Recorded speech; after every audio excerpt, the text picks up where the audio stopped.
Hello everyone, welcome to my channel. Our today's chapter is The Tiger King by कल्की। कल्की का पूरा नाम था रामास्वामी कृष्णमूर्ति। कल्की इनका पेन नेम था। He was an Indian writer, journalist, poet, critic and Indian independence activist who wrote in Tamil. ये story एक ऐसे king के अराउंड रिवॉल्व करती है जिसकी डेथ टाइगर के द्वारा होना निश्चित थी, ऐसा एस्ट्रोलॉजर ने उनको बताया था। ओके, यानी इस स्टोरी के मेन कैरेक्टर जो कि एक किंग है, उनके बारे में एस्ट्रोलॉजर ने बताया कि आप टाइगर के द्वारा मारे जाएंगे। एंड यही इस स्टोरी की थीम है, डेथ एंड पावर। डेथ यानी मृत्यु अटल है, उसे ना कोई टाल सकता है ना ही कोई कंट्रोल कर सकता है। दूसरा पावर, जब किसी को पावर मिल जाती है या जब कोई पावर में आ जाता है तो वो दूसरों के वेलफेयर के बारे में ना सोचकर अपने वेलफेयर के बारे में ज़्यादा सोचता है। सो स्टोरी बिगन होती है किंग के इंट्रोडक्शन के साथ, जो कि अभी सिर्फ 10 डेज ओल्ड हैं। एंड इनको बहुत सारे नामों से बुलाया जाता है, एग्जाम्पल महाराजा ऑफ प्रतिबंधपुरम, जंग बहादुर एक्सेट्रा। बट इन शॉर्ट उनको टाइगर किंग के नाम से जाना जाता था, इसीलिए चैप्टर का टाइटल भी यही है। और क्यों है ये टाइटल वो हम आगे समझेंगे। ओके, तो जब ये बॉर्न हुए तो एक चीफ एस्ट्रोलॉजर ने इनको प्रिडिक्शन की that this king will die. And तभी हैरान करने वाली बात ये हो जाती है कि वो 10 दिन का बच्चा एस्ट्रोलॉजर से ये पूछता है कि डेथ तो आनी ही है, डेथ तो निश्चित है, आप ये बताओ कि मेरी डेथ कैसे होगी। अब एक तो केवल 10 दिन का बच्चा बोल रहा है और फिर क्वेश्चन भी लॉजिक वाले पूछ रहा है, तो सब सरप्राइज हो जाते हैं। फिर एस्ट्रोलॉजर बताते हैं कि वो टॉरस राशि में पैदा हुए हैं, यानी वुल्फ वाली राशि में। और वुल्फ और टाइगर एक दूसरे के दुश्मन होते हैं, इसलिए आपकी डेथ एक टाइगर के द्वारा या टाइगर के कारण होगी। फिर वक्त बीता और वो बच्चा बड़ा हो गया और वो प्रतिबंधपुरम का राजा बन गया। उनके किंगडम में फॉरेस्ट बहुत थे। अब राजा महाराजा शिकार पर तो जाते ही थे, वो भी गए हंटिंग पर। उन्होंने अपनी लाइफ का पहला शिकार किया और वो बहुत खुश हुए। फिर उन्होंने उसी ज्योतिषी को बुलाया और बताया कि मैंने आज एक टाइगर को मार दिया। तो ज्योतिष ने कहा कि आपको 100th टाइगर, 100वें टाइगर से बहुत सावधान रहना होगा, वही आपकी डेथ का रीज़न बनेगा। राजा बोले अगर वो भी नहीं मार पाया तो अगर 100वें टाइगर को भी मैंने मार दिया तो ज्योतिष बोले तो मैं अपनी सारी बुक्स फाड़कर जला दूंगा और फिर आपको कोई प्रॉब्लम नहीं होगी। एंड देन प्रतिबंधपुरम में टाइगर हंटिंग पर रोक लगा दी गई। मीन्स राजा के अलावा कोई भी दूसरा टाइगर का शिकार नहीं कर सकता था, और अगर कोई पर्सन इस रूल को तोड़ता पाया गया तो उसकी सारी प्रॉपर्टी को जब्त कर लिया जाएगा।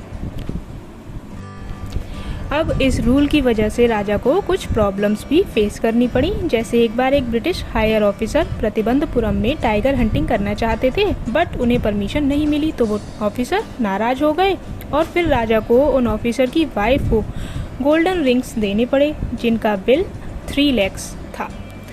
नाउ 10 years लेटर राजा अब तक 70 टाइगर्स को मार चुका था इन 10 सालों में।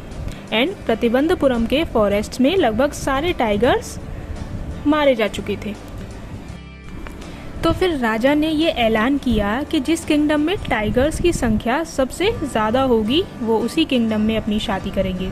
तो जब भी वो ऐसे किंगडम्स में जाते तो वहाँ 5 से 6 टाइगर्स को मार दिया करते, ठीक।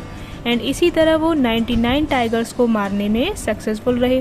अब राजा को केवल एक ही टाइगर को मारना रह गया था और बस फिर उनका 100 टाइगर्स का टारगेट कंप्लीट होने वाला था, यानी ये उनका लास्ट शिकार था। फिर वो आगे टाइगर हंटिंग नहीं करते, है ना। अब क्या हुआ, काफ़ी ढूंढा पर किंग को 100वां टाइगर हंटिंग के लिए नहीं मिल रहा था।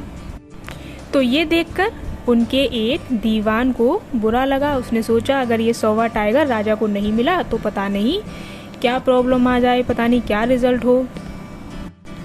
सो दीवान ने क्या किया, वो मद्रास के पीपल्स पार्क से एक टाइगर को वहीं ले आया जहाँ राजा शिकार कर रहे थे। फिर क्या, राजा ने उस 100वें टाइगर का बड़े ध्यान से शिकार किया, वो मर गया और राजा वहाँ से चले गए। बट हुआ क्या, जब राजा वहाँ से चले गए और वहाँ मौजूद और लोगों ने उस टाइगर को देखा तो वो टाइगर जिंदा था, मरा नहीं था। राजा का निशाना चूक गया था। एंड देन उन सभी लोगों ने मिलकर ये डिसाइड किया कि राजा को ये बात नहीं बताएंगे कि राजा का निशाना चूक गया है और टाइगर जिंदा बच गया है।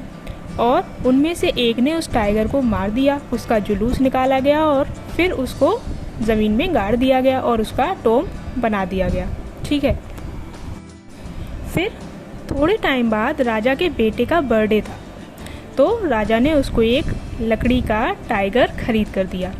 अब एक दिन राजा और उसका बेटा उस टाइगर से खेल रहे थे एंड उस वुडन टाइगर का एक कोना काफ़ी शार्प था। तो जब वे खेल रहे थे तो वो शार्प कॉर्नर राजा के राइट हैंड में लग गया और नेक्स्ट मॉर्निंग राजा को दिक्कत हुई तो डॉक्टर ने बताया उसको इन्फेक्शन हो गया है। 3 काफ़ी फेमस सर्जन्स ने उनकी सर्जरी भी की बट फिर भी वो राजा को नहीं बचा पाए और उसकी डेथ हो गई। और इस तरीके से 100th टाइगर के थ्रू, वैसे नहीं तो ऐसे, यानी रियल नहीं तो वुडन टाइगर के द्वारा ही सही, बट एक टाइगर के द्वारा ही राजा की डेथ हुई, टाइगर ही उसकी डेथ का कारण बना। ठीक। और वैसे भी ज्योतिष ने यही तो बताया था कि टाइगर के द्वारा आपकी मौत होगी, ये तो नहीं कहा कि वो टाइगर रियल होगा या टॉय या नकली। और राजा ने भी ये नहीं सोचा कि ज़रूरी थोड़ी है रियल टाइगर से ही मेरी डेथ हो। उसने भी बिना सोचे समझे 100 टाइगर्स को मार दिया। तो ये उसने कैसे किया, पावर के घमंड में ही तो उसने ये सब कर दिया कि मेरी मृत्यु नहीं होनी चाहिए, चाहे 100 टाइगर उसने मार दिए अपने लिए। तो यही इस स्टोरी का मोरल है कि डेथ को कोई नहीं टाल सकता। राजा ने कितनी कोशिश की बट फिर भी उसकी डेथ जब जैसे होनी थी, जैसे निश्चित थी, वैसे ही हुई।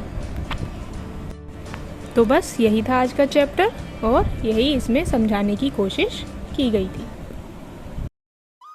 With this, our video comes to an end. Kindly share your views about the chapter in the comment section and please like and share this video and subscribe to the channel.